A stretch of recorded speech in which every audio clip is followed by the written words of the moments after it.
Singapore will have a new infectious diseases hospital next to Tan Tock Seng Hospital in Novena by 2018. The latter was the SARS-designated hospital during the 2003 SARS epidemic.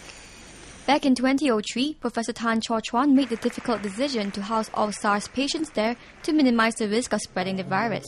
If we had a dedicated facility then we would have definitely used that as the primary place where we would send patients for treatment and for more advanced care if they needed it.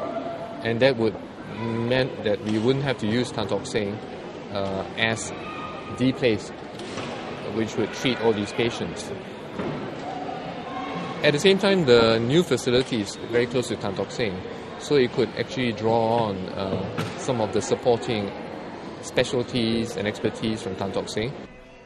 Professor Tan was the Director of Medical Services in the Ministry of Health from the year 2000 to 2004 and was responsible for leading the public health response for the SARS epidemic in 2003. He was awarded the Public Services Star for his work in overcoming SARS. At a commemorative event for SARS held at NUH on Wednesday, Professor Tan shared more about the challenges he faced during that difficult period. One of the doctors who was treating a patient with SARS before he went off to New York for a conference. And in New York, he had fever, had an x-ray done, was diagnosed with atypical pneumonia. The doctor at that time in New York, whom he saw, cleared him, so he flew back via Frankfurt with his wife and mother-in-law. At that time, we were already suspecting that this was part of an epidemic, and so we had to decide what to do. And in the end, we decided to notify the German authorities as well as the WHO. When the plane actually landed in Frankfurt, people in containment gear went on board and quarantined everybody on board. And in the end, as you know, the doctor involved actually did have SARS, and so did his wife and mother-in-law.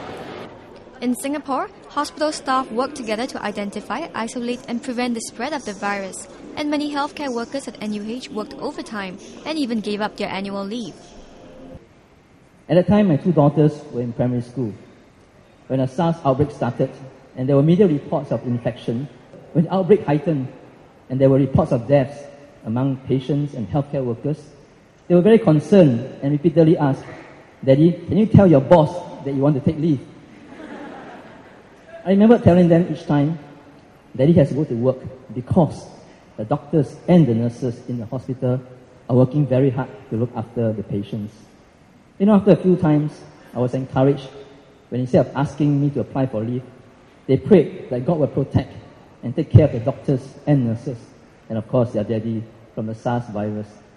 Following safety rules and regulations implemented was key in preventing the SARS virus from spreading. Some of the safety protocols that we put in place will be stepping up infection control measures, such as donning on PPE, personal protective equipment, and if we had to, and vigilantly performing hand washing. If we had to intubate a patient, meaning you need to put down a tube down the throat or perform suctioning, then we will need to don on our striker hood, which is an equipment that will protect us from being in contact with the patient's body fluid. Out of the 206 clinically infected SARS patients, 97 were healthcare workers. Yet this figure did not stop Uma from following her passion for serving patients. Family members were definitely concerned, but however, they were not the showstopper. They did not tell me that I can't go to work or I need to switch to a new job. They didn't. They gave me a lot of encouragement. NUH will hold an exhibition titled SARS, A Decade On at its main building, Lobby B, from March 21st to April 20th.